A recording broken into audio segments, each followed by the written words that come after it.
Hello friends, welcome to my YouTube channel hard GS study.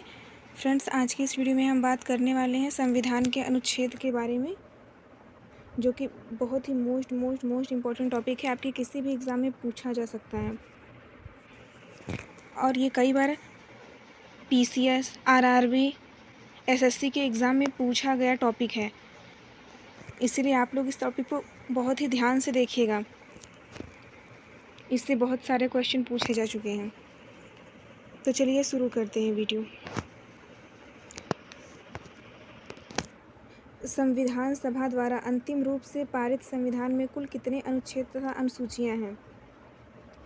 Friends, ध्यान से देखिएगा, यहाँ पे कुल अनुच्छेद और अनुसूचियां पूछा है। तो इसका राइट आंसर होगा 395 अनुच्छेद और 8 अनुसूचियां हैं भारतीय संविधान के अंदर पारित की हुई। वर्तमान समय में भारतीय संविधान में गणना की दृष्टि में कुल कितने अनुच्छेद और अनुसूचियां हैं? तो इसका राइट आंसर होगा 395 अनुच्छेद और 12 अनुसूचियाँ।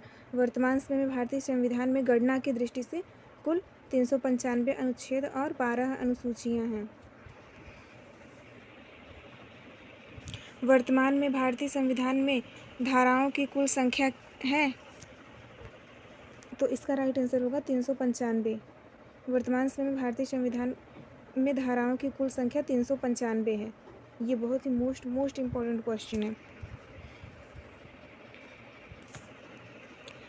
संविधान के किस अनुच्छेद में यह अंकित है कि इंडिया अर्थात भारतीय राज्यों का एक संघ होगा? तो इसका राइट आंसर होगा अनुच्छेद 1। संविधान के अनुच्छेद 1 में अंकित किया गया है कि इंडिया अर्थात भारतीय राज्यों का एक संघ होगा। संविधान के अनुच्छेद 1 में भारत को क्या कहा गया है? तो इसका राइट आंसर होगा राज्यों का संघ। संविधान के अनुच्छेद 1 में भारत को राज्यों का संघ कहा गया है। भारतीय संविधान के किन अनुच्छेदों में नागरिकता संबंधी प्रावधान है? तो इसका राइट आंसर होगा 5 से 11। भारतीय संविधान के 5 से 11 अनुच्छेदों में नागरिकता संबंधी प्रावधान है। निम्नलिखित में से किन अनुच्छेदों द्वारा भारतीय संविधान नागरिकों को मूल अधिकार निश्चितता प्रदान करता है? तो इसका राइट आंसर होगा 12 से 35। 12 से 35 तक के अनुच्छेदों में भारतीय संविधान नागरिकों को मूल अधिकार और निश्चितता प्रदान करता है। नौकरियों तथा शैक्षणिक संस्थानों में समाज के कमजोर वर्ग के लिए आरक्षण उपलब्ध कराने के लिए केंद्र सरकार को संविधान का कौन सा अनुच्छेद अधिकार प्रदान करता है? तो इसका राइट आंसर होगा अनुच्छेद 16। नौकरियों तथा शैक्षणिक संस्थाओं में समाज के कमजोर वर्ग के लिए आरक्षण उपलब्ध कराने के लिए केंद्र सरकार को संविधान का 16वां अनुच्छेद अधिकार प्रदान करता है। भारत के संविधान का निम्नलिखित में से कौन सा अनुच्छेद अवस्था का उन्मूलन करता है तथा किसी भी रूप में उनके आचरण का निषेध करता है? तो इसका राइट आंसर होगा अनुच्छेद 17। भारत के संविधान का 17वां अनुच्छेद अवस्था का उन्मूलन करता है तथा किसी भी रूप में उनके आचरण का निषेध करता है।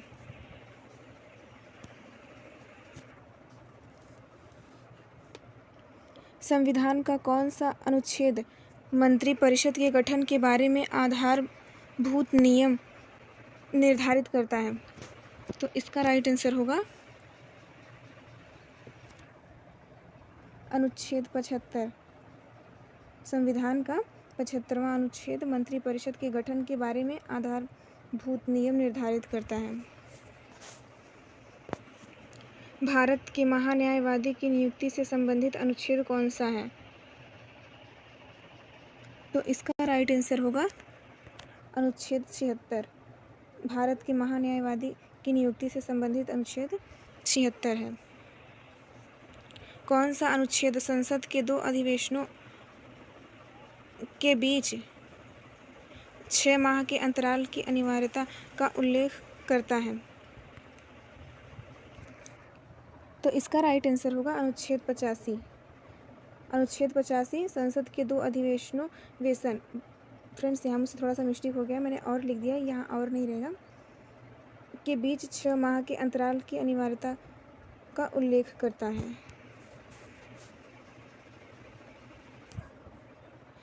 राष्ट्रपति संविधान के किस अनुच्छेद के अंतर्गत लोकसभा को भंग कर सकता है?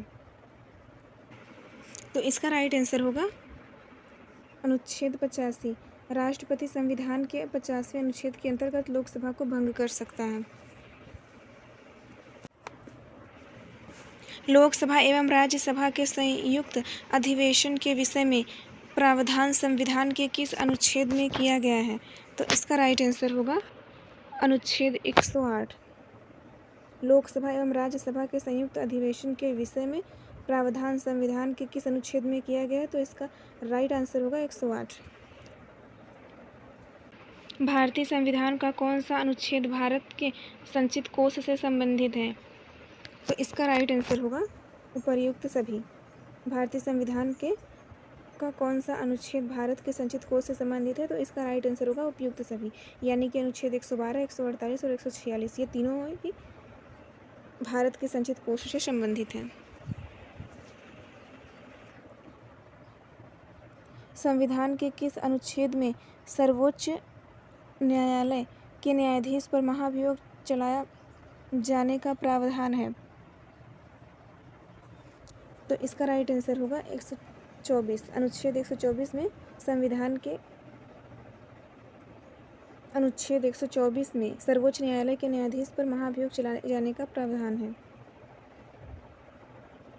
भारतीय संविधान का निम्नलिखित में से कौन सा अनुच्छेद भारत के राष्ट्रपति में अध्यादेश जारी करने की शक्ति प्रदान करता है? तो इस क्वेश्चन का राइट आंसर होगा अनुच्छेद 123। भारतीय संविधान का निम्नलिखित में से कौन सा अनुच्छेद भारत के राष्ट्रपति में अध्यादेश जारी करने की शक्ति प्रदान करता है? तो इसका राइट आंसर होगा अनुच्छेद 123।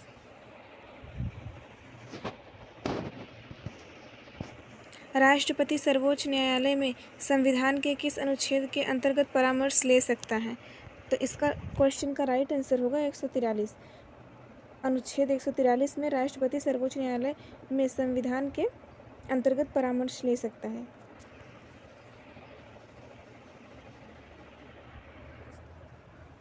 नीति निर्देशक सिद्धांतों के निम्नलिखित अनुच्छेदों में कौन सा अंतर्राष्ट्रीय शांति और सुरक्षा के संबंध से संबंधित है? तो फ्रेंड्स इस क्वेश्चन का राइट आंसर होगा अनुच्छेद 51। नीति निर्देशक सिद्धांतों के निम्नलिखित अनुच्छेदों में कौन सा अंतर्राष्ट्रीय शांति और सुरक्षा के संवर्धन से संबंधित है? तो इसका राइट आंसर होगा अनुच्छेद 51। भारत के संविधान के अनुच्छेद 371 जी में दिए गए विशिष्ट उपबंध किस राज्य से संबंधित हैं? तो इसका राइट आंसर होगा मिजोरम। भारत के संविधान के अनुच्छेद 371 जी में दिए गए विशिष्ट उपबंध मिजोरम राज्य से संबंधित हैं। संविधान में मंत्रिमंडल शब्द का एक बार प्रयोग हुआ है यह? तो इसका राइट आंसर होगा फ्रेंड्स यह अनुच्छेद 352 में है। संविधान में मंत्रिमंडल शब्द का प्रयोग एक बार हुआ है, यह अनुच्छेद 352 में है। भारत के संविधान के किस अनुच्छेद में विभिन्न राज्यों से संबंधित विशिष्ट प्रावधान का उल्लेख है? तो इसका राइट आंसर होगा अनुच्छेद 371। संविधान के 371 अनुच्छेद में विभिन्न राज्यों से संबंधित विशिष्ट प्रावधान का उल्लेख है। भारतीय संविधान में समानता का अधिकार 5 अनुच्छेदों द्वारा प्रदान किया गया है, यह है? तो इसका राइट आंसर होगा अनुच्छेद 14 से अनुच्छेद 18 तक। भारतीय संविधान में समानता का अधिकार 5 अनुच्छेद द्वारा प्रदान किया गया है, यह अनुच्छेद 14 से 18 तक है। भारतीय संविधान के किस अनुच्छेद के अंतर्गत तो फ्रेंड्स इस क्वेश्चन का राइट आंसर होगा अनुच्छेद 148। भारतीय संविधान के अनुच्छेद 148 के अंतर्गत नियंत्रक एवं महालेखा परीक्षक की नियुक्ति होती है। संविधान के किस अनुच्छेद के अंतर्गत हिंदी को राजभाषा का दर्जा प्रदान किया गया है? तो इसका राइट आंसर होगा अनुच्छेद 343।